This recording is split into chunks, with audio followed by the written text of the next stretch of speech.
반갑습니다. 우리 부민교회 성도 여러분, 한 주간 주 안에서 편안하게 지내셨죠? 오늘 부민수요 선교 공부를 또 시작하게 되었습니다. 이제 앞으로는 2시간 남았습니다. 2번만 더 하면 이제 끝나게 됩니다. 좀 더 열심히 기다리시고 준비하시고 마지막까지 유종의 미를 잘 거두시기를 바랍니다. 기도하겠습니다. 하나님 아버지 감사합니다. 오늘도 저희들 불러주셔서 또 하나님 말씀 배우게 하시니 감사합니다. 하나님의 크신 은혜와 지혜를 더하여 주셔서 우리 모두가 은혜 받고 하나님 말씀을 잘 배워 하나님 영광 돌리며 우리의 믿음이 더 굳건해지는 시간이 될 수 있도록 인도하여 주시옵소서. 감사드리며 예수님 이름으로 기도합니다. 아멘. 광고 드리면 6월 첫 주부터 저희가 네이버 메일로 함께 이제 얼굴을 보면서 같이 온라인에서 성경 공부를 하도록 하겠습니다. 저희가 교리를 시작해서 지금까지 쭉 왔는데 아주 대략적으로 중요한 것들만 말씀드렸고, 혹시 여러분께서 앞에 것이 이제 잊어버리고 기억나지 않으면 저희 교회 유튜브에 다 있으니까 한번 찾아보셔서 다시 한번 수업을 들으시고 공부하시고, 혹시 모르거나 애매한 것이 있으면 저한테 꼭 전화 주셔서 아니면 직접 오셔서 물어보시면 제가 성실하게 답변하도록 하겠습니다. 오늘은 이제 마지막으로 이번 시간과 다음 시간에 종말론에 관한 이야기를 하려고 합니다. 기독교를 뭐라고 말하냐?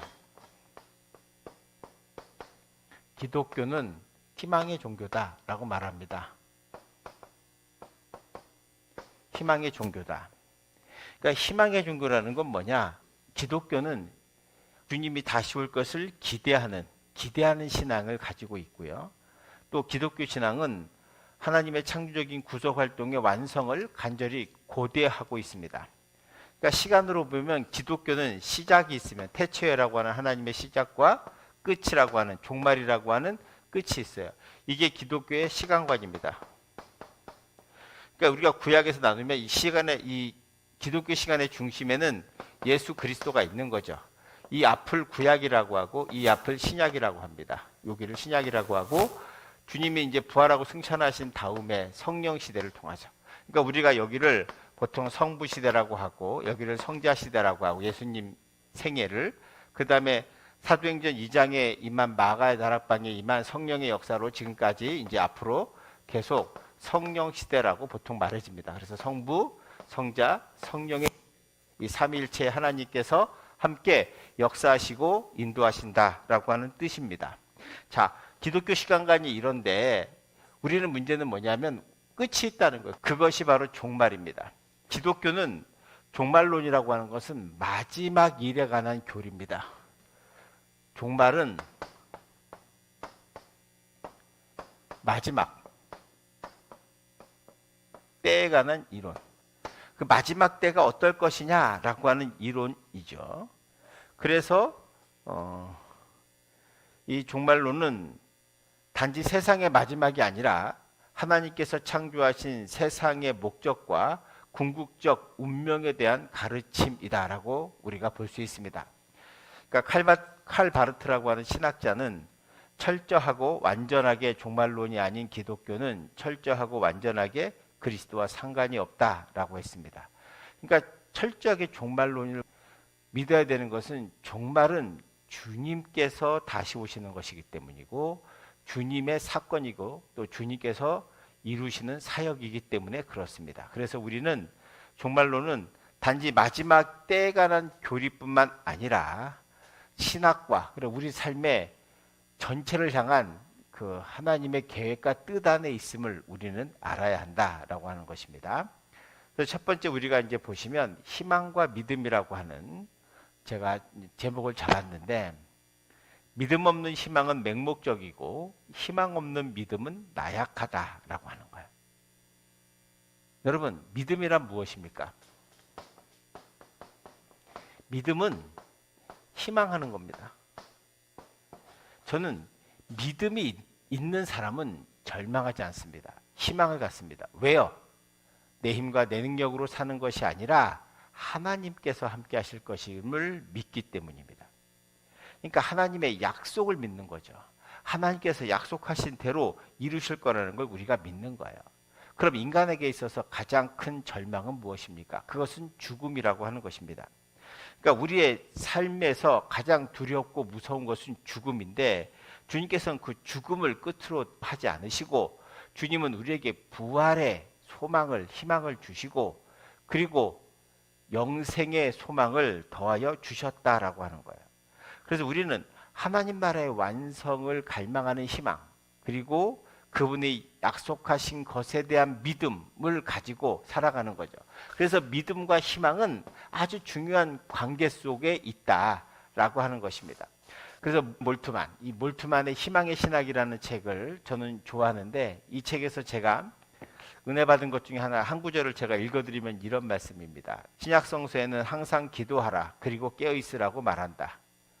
예수는 겟세마네에서 잠자는 제자들에게 너희는 잠시도 나와 함께 깨어 있을 수 없었느냐라고 물었다. 기도할 때 우리는 눈을 감는다. 깨어 있기 위해서는 우리는 눈을 크게 떠야 하며 보는 법을 배워야 한다. 우리는 이 세계에서 하나님의 오심을 깨어서 기다린다라고 말했습니다.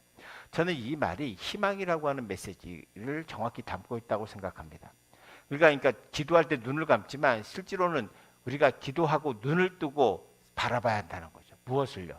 주님의 역사와 주님의 놀라운 능력을 우리가 봐야 하는 거예요. 그래서 만물 안에서 역사하시는 하나님의 능력과 그리고 이제 다시 오실 예수 그리스도를 희망하면서 우리가 이 시대를 살아가야 한다는 것이고, 이 시대의 절망을 이겨야 한다는 것입니다.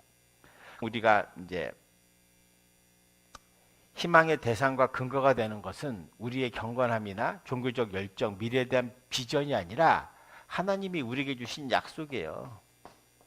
우리가 희망을 갖는 것은 우리가 믿음을 가요. 어떤 믿음? 하나님의 약속, 예수 그리스도의 약속을 믿기 때문에 믿음이 생기고 그 믿음으로 희망을 가질 수 있게 된다라고 하는 것입니다.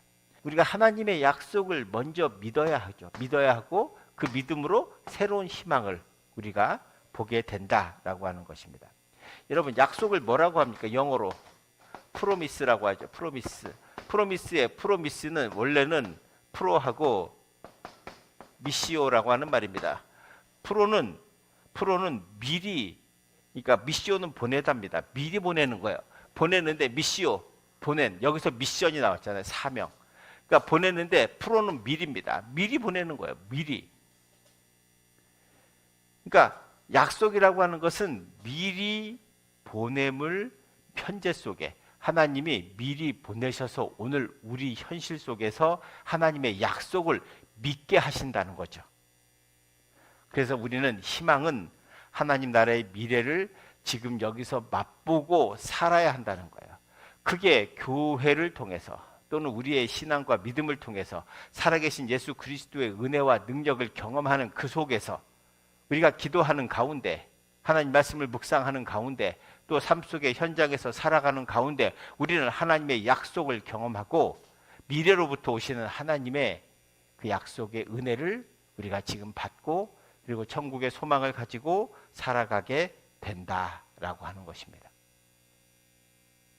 독일의 신학자 희망의 신학자 몰트만은 희망은 신앙에 추가되거나 그것의 부록처럼 덧붙여지는 것이 아니라 신앙이 자신을 기독교 신앙으로 이해하는 한 신앙 자체의 다른 면이다. 기독교 신앙은 그 자체로 생동하는 희망을 향한 인간의 다시 태어남의 힘이기 때문이다 라고 말했습니다.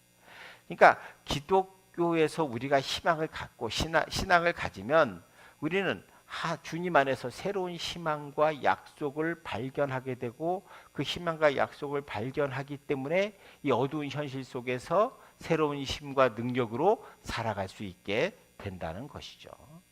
그래서 우리가 이 종말의 의미를 이런 믿음과 약속과 희망이라고 하는 사이클 속에서 이해를 해야, 종말을 이해해야 바로 이해하지, 자칫 잘못하면 이상한 해석에 빠져가지고 종말을 단지 두려움과 염려와 그 다음에 불안 속에 살게 되는 그런 우를 범하지 않기를 바랍니다. 자, 그럼 종말에 대한 이론들을 한번 볼게요. 1세기 당시 유대인들은 그러니까 구약 성경에서 예언되었던 많은 메시아적인 소망, 그 다음에 종말론적인 그런 하나님의 약속의 기대가 이루어질 때가 되었다라고 가슴이 부풀어져 있었습니다. 그러니까 마가복음 1장 15절을 한번 보겠습니다. 마가복음 1장 15절입니다. 이르시되 때가 찼고 하나님의 나라가 가까이 왔으니 회개하고 복음을 믿으라. 이 말은 세례 요한이 갈릴리에서 사람들에게 전한 복음입니다. 그러니까 하나님 나라가 가까이 왔다. 그러니 너희는 하나님 나라에 들어가려면 하나님 앞에 회개하고 복음을 믿어라. 이렇게 말했다는 거예요. 자, 또 하나 찾아보겠습니다. 누가복음 17장 20절에서 21절입니다. 자, 봉독합니다.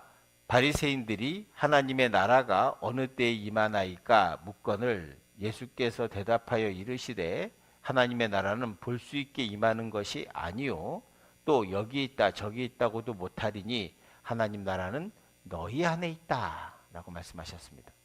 이것은 이제 바리새인들이 하나님 나라가 어디에 임하냐고 물었을 때 예수님께서 답하신 겁니다.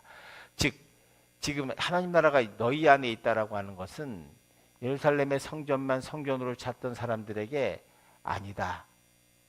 하나님의 나라, 그러니까 성전은 진정한 성전은 너희 마음속에 있다고 하는 것이고 성전이 있는 그곳에 모두 있다. 하나님의 나라도 함께 있는 것이다. 이렇게 말씀하셨다는 거예요. 마태복음 26장 29절 말씀 보겠습니다.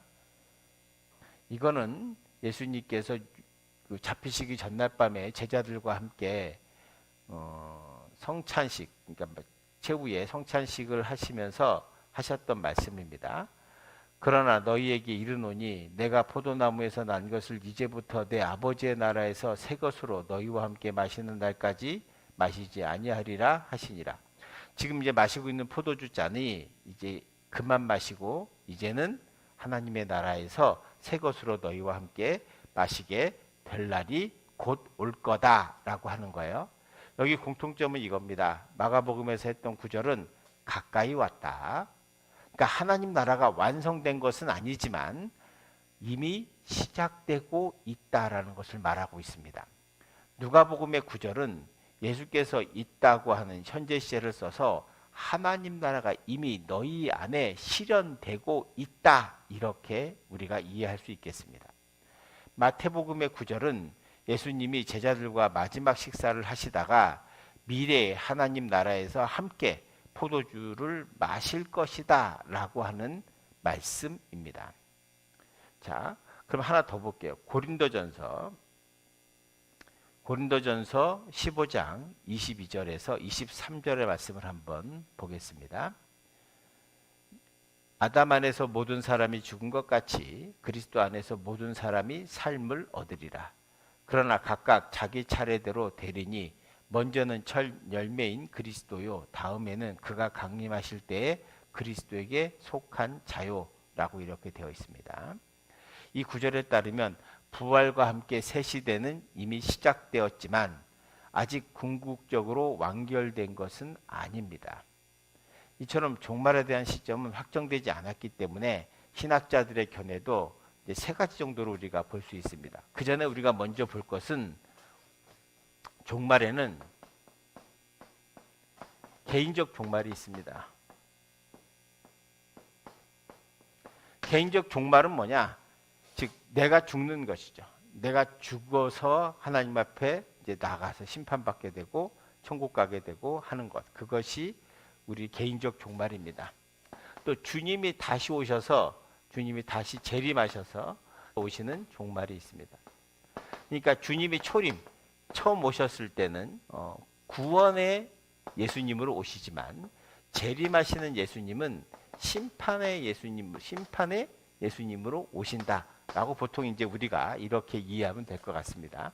그러니까 종말에 대한 개인적 종말과 재림, 주님의 재림이 있다는 것, 이제 이거를 이해하시고 그 다음에 제가 이제 교재에 썼던 것 보시면 첫 번째 실현된 종말론이라고 하는 것이 있습니다. 하나님 나라는 예수 그리스도께서 오신 1세기에 이미 실현되었다. 그러니까 실현된 종말론,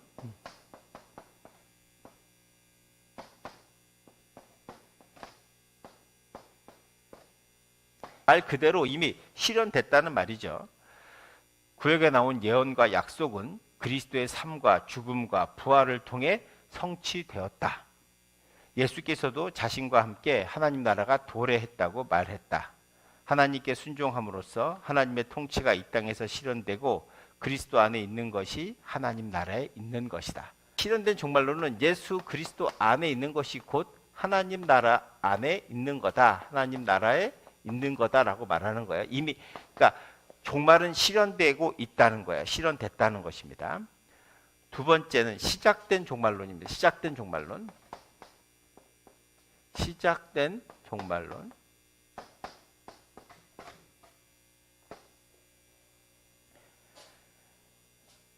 하나님 나라는 예수 그리스도와 함께 이미 시작되었지만 아직 성취되지 않았다. 자, 여기는 이미와 아직이라는 사이가 있습니다. 그러니까 미래에 하나님 나라가 완성되겠지만 그리스도의 부활은 우리가 속한 시공간에 결정적 영향을 끼쳤다.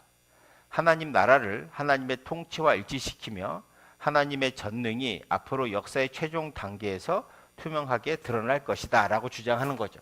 그러니까 이미 예수 그리스도의 십자가와 부활로 이미 시작됐어요. 하나님 나라는 시작됐지만 완전한 성취는 언제요?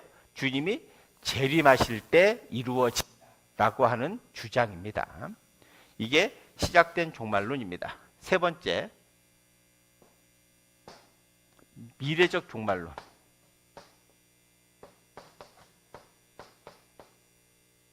예, 미래적 종말론이라고 하는 게 뭐냐? 미래적 종말론이라고 하는 것은 하나님 나라는 미래에 도달한다는 거예요. 즉 예수 그리스도 역시 하나님 나라를 선포하실 때 곧 오게 될 그때를 기다리셨다. 그러니까 하나님 나라는 인간에게는 숨겨진 하나님의 때에 올 것이기 때문에 현실에서 인간들의 윤리나 종교는 종말을 앞당기거나 현실화할 수 없다. 피조 세계에 대한 하나님의 자유를 강조하고 종말의 모든 악에 대한 최종 승리라고 믿는 이들이 상당수가 이 범주에 속한다는 거예요. 그러니까 하나님 나라는 아직 오지 않았다는 거죠. 이 미래적 종말론은 안 왔다는 거야. 근데 미래에 언젠간 오신다는 거죠. 오시면 모든 악에 대해서 승리하시고 그리고 정말 주님께서 오셔서 심판하실 거다. 이렇게 이제 이야기하고 있는 것입니다. 근데 이걸 결론적으로 보면 저는 이제 하나님 나라는 그리스도와 함께 시작했고 다만 완전히 이루어지지 않았다라고 하는 시작된 종말론. 두 번째 것이 저는 맞다고 보는데 왜냐하면 우리가 예수 그리스도의 십자가의 은혜와 주님의 부활로 말미암아 하나님 나라가 그리스도와 함께 시작이 되었습니다. 다만 완전히 이루어지지 않은 거죠. 주님이 다시 오시겠다고 약속하셨잖아요.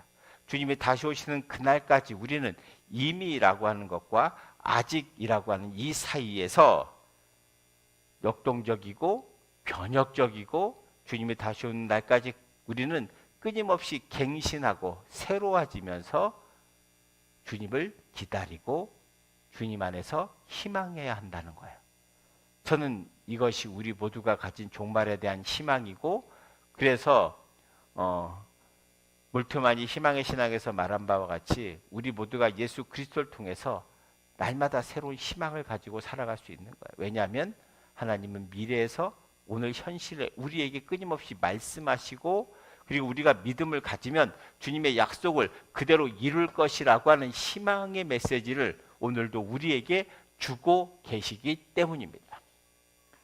그래서 우리는 종말을 두려워하지 않고 오직 주님께서 다시 오시는 그날까지 이미와 아직이라고 하는 이 사이에서 우리의 신앙을 잘 지키며 날마다 성장하고 성숙해서 하나님 영광 돌리며 또 하나님이 주시는 희망을 가지고 매일매일 힘있게 살아가는 우리가 믿음의 사람들이 될 때 우리는 온전한 건강한 신앙생활을 할 수 있게 되리라고 믿습니다. 저는 이것이 바로 종말론의 의미라고 생각합니다. 이 종말론의 의미를 잘 기억하시고 우리 모두 주님의 다시 오는 그날까지 희망 가지고 살았으면 좋겠습니다. 기도하겠습니다. 은혜가 풍성하신 하나님 아버지 감사합니다. 오늘 말씀을 통해서 종말이 무엇인지를 깨우치고 배우게 하시니 감사합니다. 이미와 아직 사이에 있는 우리가 이미 이루어진 예수 그리스도의 성취를 통해서 우리가 예수 그리스도를 온전히 믿고 하나님의 약속을 믿고 나아갈 때 우리 삶에 희망이 생기고 그리고 미래로부터 하나님께서 우리에게 희망을 주시는 줄 믿습니다. 내일에 대한 희망을 가지고 오늘도 최선을 다하게 하시고 또 주님과 동행하는 삶을 살아가는 우리 부민교회 성도들이 다 되게 하여 주시옵소서. 감사드리며 예수님 이름으로 기도합니다. 아멘. 예, 수고하셨고요. 다음 주에 또 건강한 모습으로 뵙겠습니다. 감사합니다.